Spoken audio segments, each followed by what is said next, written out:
Hi friends, welcome to Yashmita logs. ವಿಡಿಯೋನ skip ಮಾಡದೆ ಕೊನೆವರೆಗೂ ನೋಡಿ, ಸಬ್ಸ್ಕ್ರೈಬ್ ಮಾಡೋದನ್ನು ಮರಿಬೇಡಿ.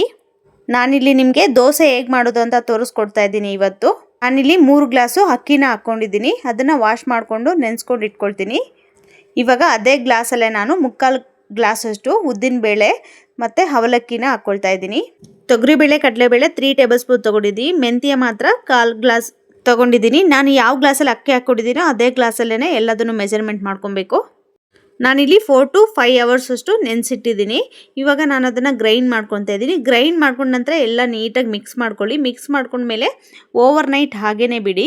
ನಂತರ ನೋಡಿ ಬೆಳಗ್ಗೆ ಎಷ್ಟು ಚೆನ್ನಾಗಿ ಉಬ್ಬಿದೆ ಅಂತ ಹೇಳ್ಬಿಟ್ಟು ಇವಾಗ ನಾನು ಅದಕ್ಕೆ ಸಾಲ್ಟನ್ನು ಹಾಕ್ಕೊಳ್ತಾ ಇದ್ದೀನಿ. ಅದು ರುಚಿಗೆ ಎಷ್ಟು ತಕ್ಕಷ್ಟು ನೀವು ಸಾಲ್ಟ್ ಹಾಕ್ಕೊಳ್ಳಿ.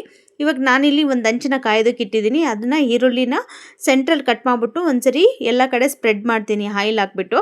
ಆ ಥರ ಮಾಡೋದ್ರಿಂದ ದೋಸೆ ತವಕ್ಕೆ ಅಂಟ್ಕೊಳ್ಳೋದಿಲ್ಲ, ತುಂಬ ಚೆನ್ನಾಗಿ ಬರುತ್ತೆ ಕ್ರಿಸ್ಪಿಯಾಗಿ.